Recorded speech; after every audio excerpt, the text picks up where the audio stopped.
Vera. Muito obrigada, senhor presidente. Queria, muito respeitosamente, saudar as trabalhadoras domésticas que estão aqui aguardando o espaço da tribuna livre, saudar as pessoas da imprensa e, principalmente, o secretário Fábio Thomas, está aqui acompanhando também com a gente a sessão, ele e sua equipe. E eu fico ouvindo as falas e fico pensando se eu estava na mesma sessão de ontem. Porque aí eu posso estar enganada, mas eu acho que foram momentos distintos. E aqui estou falando, inclusive, sem qualquer senso do ridículo ou de brincadeira, até porque quem me conhece sabe que eu não sou dada a esse tipo de coisas.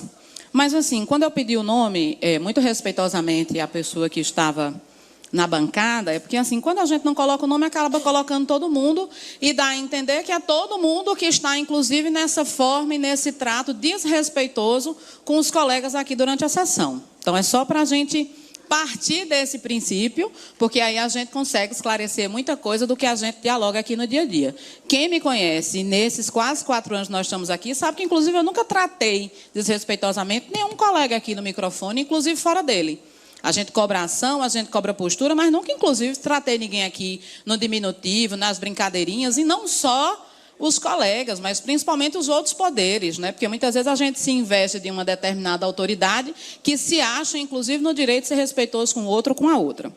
E aí, eu queria só trazer algumas reflexões do que eu ouvi, não só de hoje, mas que eu pude acompanhar a discussão pela imprensa, mas também quando chego aqui na casa, que é essa questão de que foram ou apunhalados pelas costas, ou que foram enganados, ludibriados, sinceramente. Quero lembrar só uma coisa aqui. No momento em que nos foi apresentado esse requerimento de urgência, com todos os projetos que estavam para serem apreciados, enquanto a maioria dos vereadores estavam discutindo se teria a votação ou número suficiente para votar subsídio, eu peguei a pilha de projetos e fui olhar de um por um. Confiança é uma coisa, agora saber em que eu estou votando é outra completamente diferente. Uma prerrogativa que me cabe enquanto parlamentar desta casa é estar a par dos projetos que serão votados. O bolo de projetos estava aqui em cima da mesa durante a nossa discussão, durante a leitura dos requerimentos, depois que a sessão foi suspensa e depois que nós ficamos discutindo lá. Peguei todos os projetos, chamei inclusive a atenção de alguns que já tinham sido votados em primeira votação, que inclusive eu discordava do conteúdo, mas que já tinha sido votado em primeira votação, particularmente não mudaria. Então, todo mundo disse assim, não, deixa seguir o fluxo, segue o pacote, estava tudo lá. Não tinha nada escondido de ninguém. Não tinha nada que não fosse, inclusive, se você fosse pegar e ler, saberia quais eram os projetos que estavam. Estou dizendo isso porque eu, particularmente, tenho esse costume e faço questão sempre de ler. O presidente sabe aqui, qualquer um dos líderes, que eu, particularmente, nunca me coloquei à disposição para votar em um projeto sem ter lido ele. Inclusive, pergunto de um por um, quando tem muitos ali no requerimento, quais são.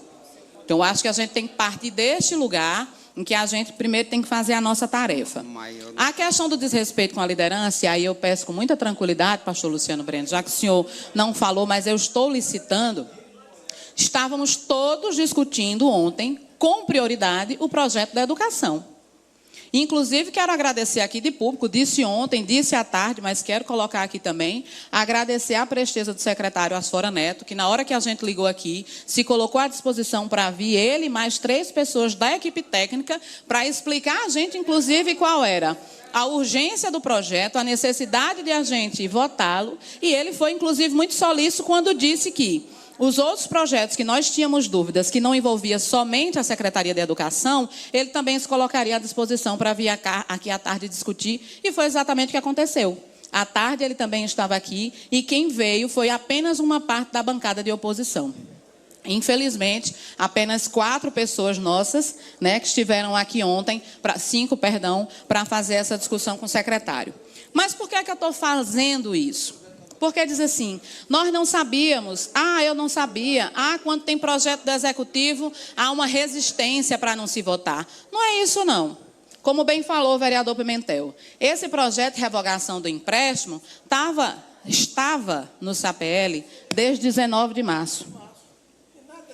Os projetos do Executivo, que eu fui uma das que disse que não votaria sem a gente fazer o debate, e digo isso com muita tranquilidade, é porque ele ainda estava dependendo da sanção da LOA. E foi, inclusive, uma das coisas que a nossa bancada, no seu máximo entendimento, disse. Não tem como a gente votar suplementação de orçamento se a gente não tem a publicação da LOA. E foi, inclusive, uma das coisas que nós mais solicitamos ao presidente e ao líder da bancada da situação, que a gente tivesse a agilidade em ter a aprovação da LOA, a sanção dela pelo prefeito, para que a gente pudesse discutir os projetos do Executivo que estavam parados aqui desde o dia 6 de março. Se eles não foram discutidos antes, não é porque a nossa bancada não quis. Não é porque a gente está aqui para dizer que é oposição pela oposição e quer atrapalhar a vida do gestor municipal de Campina Grande. Nunca foi isso.